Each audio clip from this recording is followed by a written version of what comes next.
السلام علیکم، امید کرتا ہوں آپ سب لوگ خیریت سے ہوں گے۔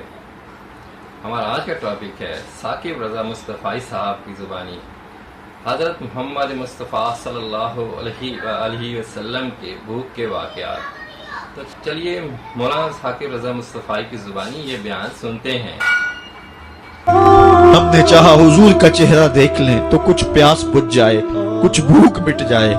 حضور نے فرمایا میرا حال بھی یہی ہے، جس چیز نے تجھے گھروں سے نکالا ہے وہی چیز مجھے گھر سے نکال لائی ہے۔ چلتے ہوئے حضرت ابو ایوب انصاری کے گھر کے قریب سے گزرے۔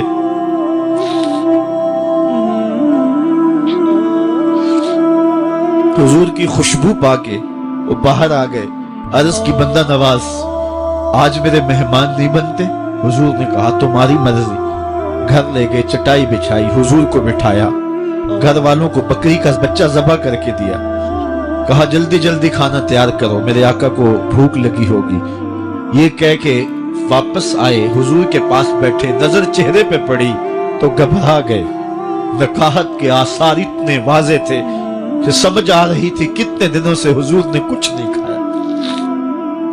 اٹھ کے باغ میں چلے گئے، کھجوروں کا خوشہ توڑا، حضور کے سامنے رکھا۔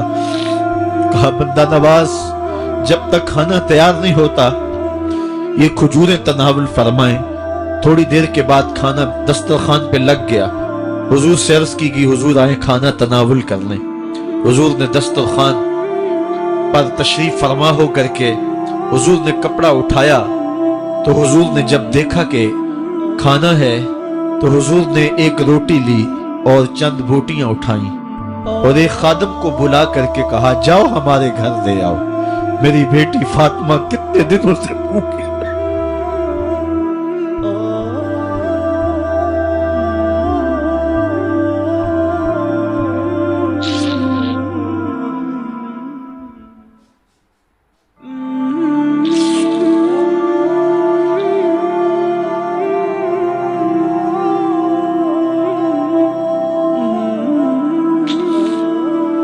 کہا جاؤ ہمارے گھر لے آؤ، میری فاطمہ کتنے دنوں سے بھوکی بیٹھی ہوئی۔ مال کے کونین ہیں گو پاس کچھ رکھتے نہیں، دو جہاں کی نعمتیں ہیں ان کے خالی ہاتھ۔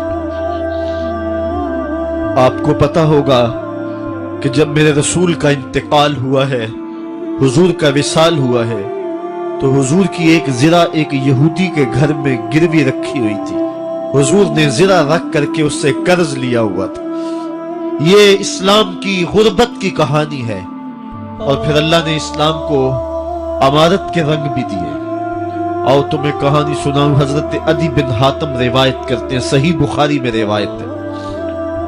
یہ حاتم تائی کے بیٹے ہیں۔ کہتے ہیں میں حضور کی خدمت میں حاضر ہوا، ایک شخص آیا، کہنے لگا حضور غربت نے میرا برا حال کر دیا ہے، اور اس نے شکایت کی، غربت کی، پسماندگی کی اور اپنی معاشی بدحالی کی۔ پھر ایک شخص آیا، کہنے لگا حضور میرے پاس دولت تو ہے لیکن میں نے جس منزل پہ جانا ہے راستہ پر خطر ہے، تو میرے لیے کیا حکم ہے کہ میں کیسے راستہ طے کروں؟ تو یہ دو لوگوں نے یہ باتیں کی تو حضرت عدی کہتے ہیں کہ حضور نے روئے سخن میری جانب موڑا اور میری جانب مخاطب ہو کے کہا عدی تو نے ہیرا دیکھا ہے؟ عدی کہتے ہیں میں نے عرض کی حضور دیکھا نہیں، سنا ہے۔ ہیرا یہ شہر ہے عراق کا۔ تو حضور نے فرمایا عدی تو نے ہیرا دیکھا ہے؟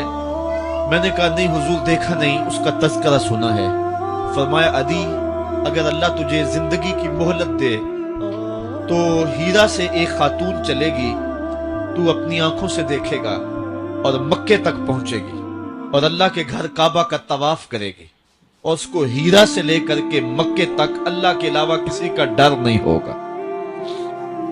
کہتے ہیں کہ میں نے دل میں کہا کہ پھر بنو طے کے ڈاکو مر گئے ہوں گے جنہوں نے عرب کے اوپر روب ڈال رکھا ہے، تو وہ تو پھر ختم ہو گئے ہوں گے۔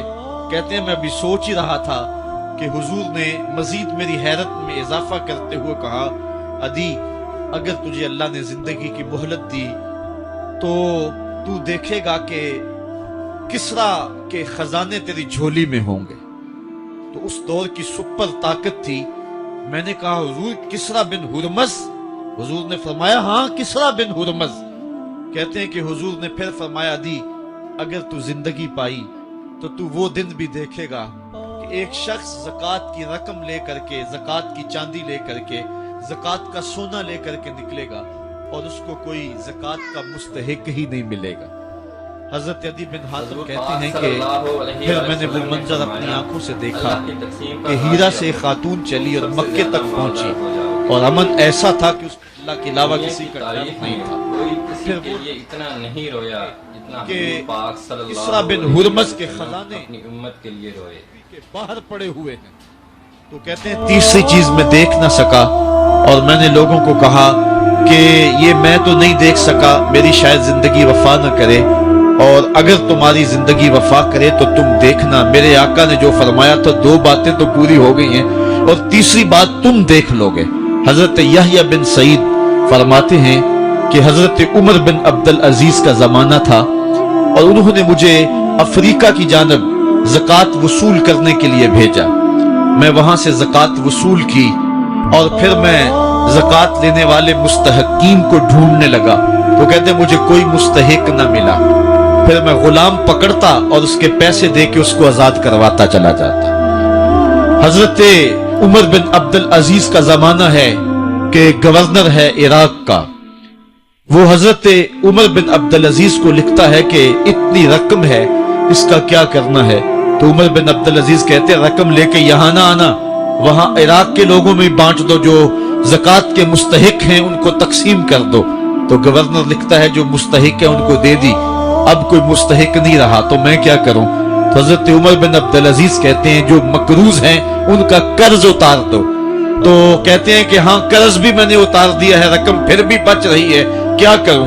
तो हजरत उमर बिन अब्दुल अजीज ने फिर लिखा जो शख्स शादी करना चाहते हैं उनका हक मेहर अदा कर दो। मैंने कहा कि वो भी कर दिया है, रकम फिर भी बच गई, अब क्या करूं। तो हजरत उमर बिन अब्दुल अजीज ने मुझे लिखा कि जो गैर मुस्लिम हैं जिन्होंने टैक्स दिया हुआ है, जितना टैक्स दिया है उससे दुगने पैसे उनको कर्जे में दे दो और उनको कहो जाओ इसका कारोबार करो, खेती बाड़ी करो, और साथ में ये भी कह देना कर्ज की फिक्र ना करना और ज्यादा इसमें परेशान ना होना, जब दे सकोगे दे देना। ये दौर भी फिर इस्लाम ने देखा और ये घड़ियां भी देखी जब चिथड़े पहने हुए थे, जब पैबंद लगे लिबास पहने थे, जब पेट में डालने के लुकमा भी नहीं था, अल्लाह का दीन उस वक्त भी गालिब था। और जब गलियों के अंदर रेशम बिखरा हुआ होता था, कोई उठाने वाला नहीं था, दीन उस वक्त भी गालिब था। दीन का गालिब होना या ना होना इसका ताल्लुक जो है वो मालो दौलत से नहीं है। इकबाल कहता है कि जवाल बंदाए मोमिन का बेजरी से नहीं, मोमिन का जवाल बेजरी से नहीं है बल्कि इसका सबब कोई और है। वो सबब ढूंढना है कि हम दुनिया में रुसवा होके क्यों रह गए, हम जमाने के सामने तमाशा क्यों बन के रह गए। आज नबी की उम्मत पूरी कायनात में रुसवा होके क्यों रह गई। आज हमारा तमाशा देखा जा रहा है, आज भूखे कुत्तों को हमारी बेशुर बहनों के ऊपर छोड़ा जा रहा है और उसका तमाशा देखा जा रहा है। क्या हमने ये दिन भी देखने थे। हमने सुराग लगाना है। दौलत की किल्लत और कसरत ये सानवी चीजें हैं। हमने तारीख में देखा है हम कभी माली तौर पे कमजोर थे, रुसवा नहीं हुए। माल ज्यादा हो गया, रुसवा नहीं हुए हैं। रसवाई के सबब कोई और है। आइए तुम्हें कहा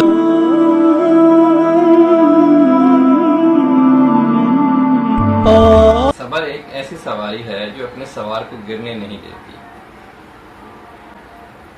अल्लाह पाक हम सबको मुश्किल हालात में सब्र करने की तौफीक अता फरमाए। आमीन या रब्बुल आलमीन। अस्सलामु अलैकुम।